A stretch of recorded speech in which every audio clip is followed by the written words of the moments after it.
sobre algo bien sencillito, algo muy importante que debemos de saber, que es los medicamentos que se utilizan en angina de pecho, los fármacos antiginosos. Vamos a estar hablando sobre manejo y medicamentos que se utilizan en la angina de Prince-Metal y qué es lo que es una angina de Prince-Metal, qué es lo que es una angina inestable, qué es lo que es una angina clásica, los medicamentos que se utilizan y, muy importante, datos clínicos que hay que tener pendiente y correlaciones clínicas de estos fármacos. Así que acompáñenme a tratar y aprenderse bien todo lo relacionado con los fármacos antiginosos. Primero, vamos a empezar con un pequeño caso clínico. Masculino de 67 años con historia de bloqueo AB de segundo grado y un tumor cerebral que no recuerda el nombre. Viene con unos resultados que confirman el diagnóstico de angina, que es una angina de Prince-Metal. ¿Cuál de los siguientes medicamentos sería la mejor opción para este paciente? Mononitrato isosorbida, diltiazem, verapamil, difedipina, propranolol. Entonces, al final, nosotros se supone que vamos a poder contestar esta pregunta y otras preguntas más. Entonces, recuérdense que nosotros tenemos angina estable, angina inestable, angina de Prince-Metal y tenemos el viejo confiable síndrome coronario. Con relación a lo de angina estable, ustedes van a ver que algunos libros le van a decir angina clásica o típica, otro libro puede que le digan angina inducida por esfuerzo. Al igual que la angina de Prince-Metal, puede que ustedes vean que le digan angina variante o angina vasoespástica o en reposo. Es importante tener pendientes esos nombres porque según donde ustedes estén, en la universidad que estén o en el hospital donde ustedes estén, pueda que utilicen uno de estos nombres. Entonces ustedes tienen que estar familiarizados con estos nombres. Entonces, ¿qué es lo que está ocurriendo, por ejemplo, en una angina estable? Fíjense que este es un vaso coronario y lo que va a ocurrir es que cuando aumenta la demanda debido a que aquí hay un pequeño bloqueo, la cantidad de sangre que va dirigida hacia el área del corazón que necesita esa sangre no va a llegar. No va a llegar la mayor cantidad de sangre, la cantidad necesaria que necesita ese tejido. ¿Por qué? Porque va a haber aquí una obstrucción. La mayoría de veces va a ser por una placa aterosclerótica. Entonces ustedes van a tener esa placa aterosclerótica y cuando ustedes necesiten una mayor cantidad de oxigenación, aumenta el metabolismo y se necesita mayor cantidad de flujo sanguíneo hacia allá, esto acá va a tener una obstrucción. Algunos libros te dicen de un 70, un 75% de obstrucción es cuando ya el paciente empieza a presentar esos signos y síntomas. Ustedes van a ver que la historia siempre va a ser que el paciente empezó a hacer algún tipo de actividad física y que en muchas ocasiones con reposo se mejoran. Entonces, cuando nosotros hablamos de los medicamentos, de los antiginosos, nosotros estamos hablando sobre los betabloqueadores, bloqueadores de canales de calcio, nitratos y miren un asterisco aquí, bloqueadores de canales de sodio que después vamos a hablar lleno sobre ello. Entonces, beta-adrenérgicos, propranolol, metoprolol, atenolol. ¿Cuál es la diferencia? Bueno, ustedes saben que el propranolol es un no selectivo que actúa tanto en beta 1 como en beta 2 y el metoprolol y el atenolol son selectivos de beta 1. Pero de manera general, ¿qué van a hacer esos bloqueadores beta-adrenérgicos? Miren esa flecha. Todo eso que ustedes ven ahí disminuye. Todo eso que está aquí disminuye. Disminuye la frecuencia cardíaca, la presión arterial, el gasto cardíaco, la contractilidad, consumo de oxígeno al miocardio, muy importante. Y, más importante de todo, disminuye la mortalidad. Disminuye la mortalidad. Entonces, los beta bloqueadores se recomiendan como el tratamiento antiginoso inicial en todos los pacientes a menos que esté contraindicado. Pindolol, señores, miren, no usen eso en un paciente con angina, no. Pindolol, no. Pindolol, no. Vamos a repetir eso. Pindolol, no. Pindolol no se debe utilizar en un paciente que tiene angina. ¿Por qué? Porque tiene una actividad simpática, intrínseca. Usted va a empeorar el caso. Entonces, ¿cuál sería una contraindicación en el uso de beta bloqueadores? ¿Cuándo tú dirías, no, atenolol, metoprolol, no, a ese paciente no le podemos dar eso? A ese, no. Uno sería la bradicardia. Señores, siempre recuerden, un paciente con bradicardia, con la frecuencia cardíaca disminuida, no le da un beta bloqueador, está contraindicado. El paciente tiene un bloqueo AB, primer grado, segundo grado, tercer grado, no le da un beta bloqueador. Bradicardia, no le da un beta bloqueador. ¿Qué sucede si se descontinúa de manera abrupta los beta bloqueadores? Eso, si ya vieron el video de antihipertensivo, ya ustedes saben, pero para los que no lo han visto todavía, el paciente te puede presentar una angina de rebote. El paciente te puede desarrollar un infarto. Y el paciente te puede presentar una hipertensión de rebote. Entonces, ¿cuál es la moraleja? Todo paciente que esté tomando beta bloqueadores no debe de parar de golpe su medicamento. No debe parar de golpe. Inclusive, es hasta recomendable que el paciente todavía teniendo medicina por una semana o 2 semanas, vaya a buscar medicamentos y no esté esperando la semana que solamente tiene medicamento por una semana, por diferentes razones. ¿Con qué fines? Para evitar que ocurra esto, porque y si el paciente después está sin dinero o la medicina no ha llegado o cualquier otra cosa, ahí tú tienes un paciente que te puede hacer una angina de rebote, te puede hacer una hipertensión de rebote y puede caer un infarto. Entonces, lo ideal es no descontinuar de manera abrupta los beta bloqueadores. Entonces, ¿cómo se debe ajustar la dosis de los beta bloqueadores? Mírenlo ahí. La dosis debe ajustarse de forma gradual a lo largo de 2 a 3 semanas. Eso siempre ha sido muy interesante porque a veces tú ves con diferentes tipos de medicamentos que a veces te dicen, no, mira, ya deja de tomar ese medicamento y hay que empezar a darte esto. Ya deja de tomar eso y te lo paran de golpe. Bueno, cada quien tiene su licencia y su protocolo, pero los protocolos te hablan que cuando estamos hablando de beta bloqueadores y otros medicamentos, pero en este caso beta bloqueadores, usted no lo puede parar de golpe. Aunque usted esté cambiando por otro medicamento, no se para de golpe. Eso es de manera gradual. Vamos ahora con los bloqueadores de canales de calcio. Con los bloqueadores de canales de calcio tenemos los 3 niños del campo. Anlodipina, felodipina, nifedipina. Ahí está el asterisco de nifedipina. Nifedipina es un medicamento que se utiliza bastante a nivel clínico. Es el clásico cuando se hablan de bloqueadores de canales de calcio, pero tiene sus cositas no muy buenas la nifedipina. Bloqueadores de los canales de calcio no dihidropiridina. Tenemos verapamilo, diltiazem. Verapamilo, diltiazem.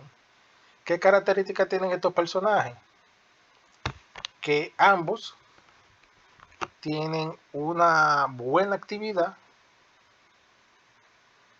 como dicen en el campo, en la electricidad del corazón, el sistema eléctrico del corazón. Ahora, diltiazem tiene una actividad en vasos sanguíneos y también a nivel eléctrico, o sea que ambos medicamentos disminuyen la frecuencia cardíaca, te producen bradicardia. Pero si vamos acá, estos medicamentos son considerados dihidropiridina. Anlodipina, felodipina, nifedipina, nimodipina, son dihidropiridina. Y estos acá no dihidropiridina. ¿Qué tiene de característica ellos? Esto de acá disminuye la frecuencia cardíaca. Entonces, algo muy interesante, los bloqueadores de los canales de calcio son muy buenos en la angina vasoespástica, la de Prince Metal. ¿Por qué? Porque producen una relajación de las arterias coronarias. Entonces, mira el nombre, vasoespasmo, vasoespástico. Por lo tanto, tú vas a querer una que tenga una mayor acción en el vaso sanguíneo, que serían los bloqueadores de canales de calcio, dihidropiridinas. Una cosa interesante con lo de la Prince Metal o angina vasoespástica es que se pudiera utilizar también nitroglicerina. Nitroglicerina se pudiera utilizar en un paciente con angina vasoespástica. Ahora, amlodipina, ustedes lo pueden utilizar como una angina, en la angina de Prince Metal, que también se conoce como variante vasoespástica, que es un vasodilatador arteriolar. Pero viene una cosa interesante. ¿Cómo tú vas a ver si una de Prince Metal o vasoespástica? Sencillo. El paciente te va a llegar, va a tener dolor torácico. En algunos casos inclusive pudiera tener elevación del segmento ST. Oiga, en algunos casos.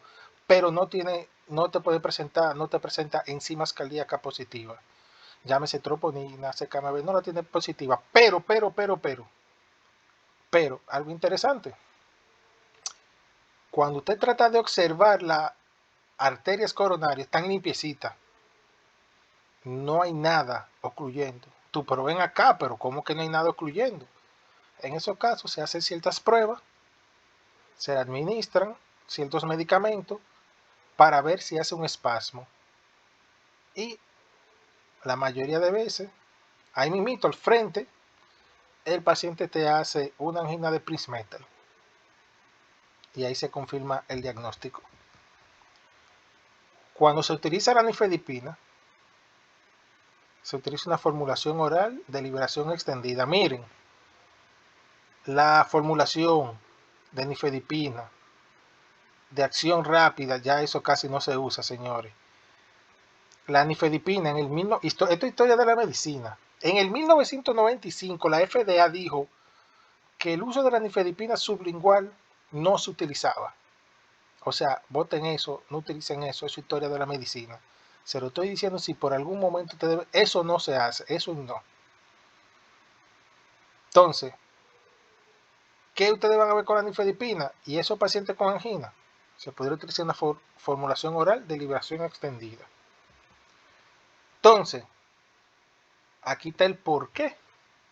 ¿Y por qué la FDA en el 1995 decidió, oye, estamos hablando de qué, hace como 25 años? Dijo que no. Porque las dihidropiridinas de acción breve deben evitarse en la arteriopatía coronaria debido a la evidencia de aumento de mortalidad, te mata después de un infarto de miocardio y aumento en el infarto de miocardio agudo en paciente hipertenso. ¿Qué quiere decir eso? Que te puede producir un infarto y si tú tienes un infarto aumenta el chance de que te muera. Anda el diablo, pues no de esa vaina, señores, no lo de, eso de acción rápida y que de nifedipina y que no lo den eso. Pangina, hipertensión en la emergencia, no. De que de acción corta y rápida, no, vuelen eso. Ahora, vamos con los nitratos orgánicos. Con los nitratos orgánicos tenemos nuestra querida nitroglicerina, dinitrato de isosolvida y el mononitrato de isosolvida. El nombre dice prácticamente la diferencia entre ellos. Mono, di, el nombre le dice prácticamente la diferencia entre ellos. Entonces, ¿qué va a hacer los nitratos? Van a producir una relajación en el músculo liso vascular. Palabra clave, vena, es a nivel venoso. Entonces, la nitroglicerina produce una dilatación de las grandes venas. Si se dilatan las grandes venas, se reduce la precarga. se reduce el trabajo del corazón y también dilatan la vasculatura coronaria. Y eso también es importante porque recuérdense que estábamos hablando. El corazón no está llegando, no está recibiendo esa área, la cantidad de sangre necesaria debido a que hay algo que está ocluyendo. Entonces, uso terapéutico de la nitroglicerina es una angina, síndrome coronario agudo, edema agudo pulmonar. Entonces, esto es más o menos una idea de cómo es que actúan los nitratos. Cuando usted administra los nitratos, aumentan los niveles de nitrito. Esto va a dar como resultado que aumenten los niveles de óxido nítrico. Esto va a dar como resultado que aumente el GMP cíclico. Y el GMP cíclico va a producir una desfosforilación de la cadena ligera de miosina. Eso que ustedes ven ahí es sumamente importante. Ustedes van a ver después por qué, pero muy importante eso acá. Luego que ocurre esto, relajación del músculo liso vascular. ¿Cuáles son los efectos adversos de los nitratos? Number one, cefalea, dolor de cabeza. Muchas veces ustedes van a ver pacientes que le van a mencionar a ustedes, doctor, a mí me duele la cabeza. Es un efecto adverso de los nitratos. Hipotensión postural, rubor, taquicardia. Son algunos de los efectos adversos de los nitratos. Y tenemos una parte interesante que es con relación a la tolerancia. El intervalo libre de nitrato es más o menos de 10 a 12 horas. La mayoría de veces se le dice al paciente que ese intervalo libre sea durante la noche. Por eso ustedes van a ver que los pacientes que usan parches de nitroglicerina se utilizan durante 12 horas en el día y después se retiran por 12 horas en la noche. Y es debido a este personaje de tolerancia. Ahora, la famosa Viagra, sildenafil, todos esos medicamentos que son inhibidores de fosfodiesterasa tipo 5 potencian la acción de los nitratos y te pueden provocar una hipotensión severa. Por lo tanto, los pacientes que están utilizando nitratos no deberían de estar utilizando al mismo tiempo sildenafil o Viagra o alguno de esos familiares como la Cialis, que es taladafil, no se debe estar utilizando junto con los nitratos. Entonces viene la pregunta interesante. Bueno, pero el paciente quiere tomarse su Viagra, quiere tener sus relaciones. ¿Cada cuánto tiempo se debe esperar para utilizar el sildenafil? Bueno, el paciente debe de esperar más o menos 24 horas. Después de la última vez que utilizó nitroglicerina, más o menos 24 horas, después de 24 horas, el paciente puede utilizar su Viagra y después entonces espera 24 horas más y después volver otra vez con su sildenafil, si es sildenafil. Cosa interesante, punto importante. Recuerden que el sildenafil va a empezar a actuar más o menos 30 minutos, de 30 minutos a una hora, más o menos. Y el tiempo activo puede ser de 4 a 6 horas. Pero cuando ustedes están utilizando taladafil, hay que tener cuidado porque el paciente puede tener efectos del taladafil, del nombre comercial Cialis, inclusive hasta 72 horas después. Entonces se pueden confundir en la práctica y decir, sí, tómenselo. No, hay que tener cuidado porque el taladafil dura más tiempo. Y si el paciente entonces viene y se utiliza su nitroglicerina y tú estás viendo al paciente en el cual te está presentando una hipotensión severa. Entonces hay que tener cuidado con eso. Aquí viene lo que ya le había hablado anteriormente. Tienen que saberse eso. No es la cadena pesada, cadena ligera. ¿De quién? De la miosina. ¿Y qué es lo que está ocurriendo a la cadena ligera de la miosina? Una desfosforilación. Y luego de eso es que tenemos nuestro querido dilatación. Mírenlo acá, relajación del músculo liso vascular. Después de la desfosforilación de la cadena ligera de miocina, ocurre esto acá, relajación del músculo liso vascular. Entonces, aquí vemos a donde ranolacina. Miren, de la manera que yo me recuerdo de esta persona, es como si fuera una rana. No es rana, es rano, pero así que yo me recuerdo. Ustedes pueden buscar otra manera, pero es ranolacina. Yo me recuerdo la rana. ¿Qué tenemos con ranolacina? Un bloqueador de canal de sodio. Cosa interesante. Inhibe la fase tardía de la corriente de sodio y ese medicamento tiene propiedades antiginosas y tiene propiedades antiarrítmicas, pero su uso clínico es con fines de antiginoso. Solo primero, ¿para qué se va a utilizar la ranolacina? Principalmente como antiginoso. Pero hay que tener problema si usted le está dando eso a un paciente con un aumento del intervalo QT. Entonces, un paciente que tiene prolongación en el intervalo QT, usted no debería de darle ranolacina porque va a traer problemas. Porque la misma ranolacina te puede producir una prolongación del intervalo QT. Paciente con prolongación del intervalo QT, no le dé ranolacina. De la misma manera, hay otros medicamentos que te pueden prolongar el intervalo QT. Si lo están utilizando, mire, hay que tener cuidado con este medicamento porque también te puede prolongar el intervalo QT. Entonces ahí no. Entonces, para llevar a la casa, además de los de canal de sodio, ranolacina tiene propiedades antiginosas.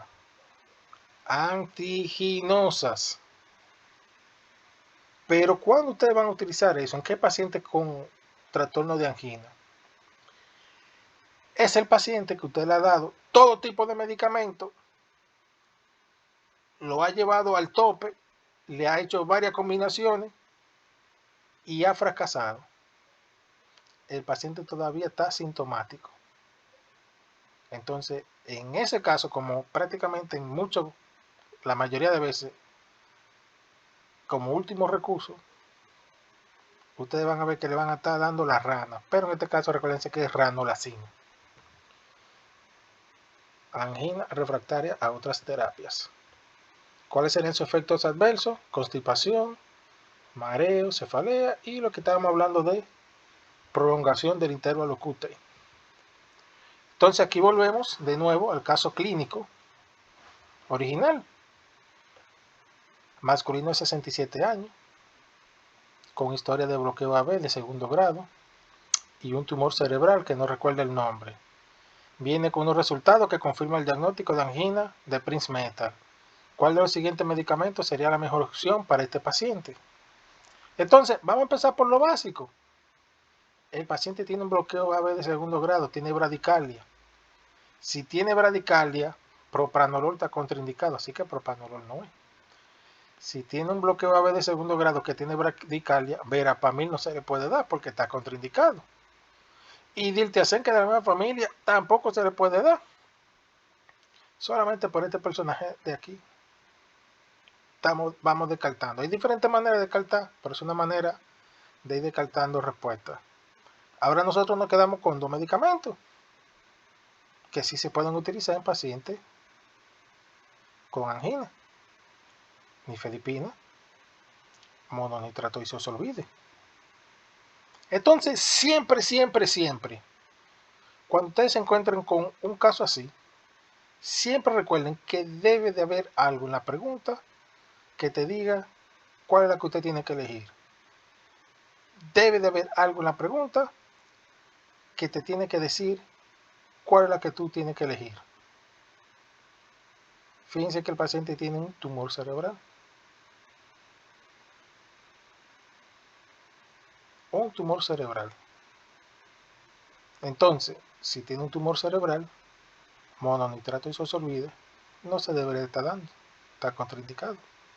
Entonces ahí en ese caso nos quedaría con nuestra querida nifedipina.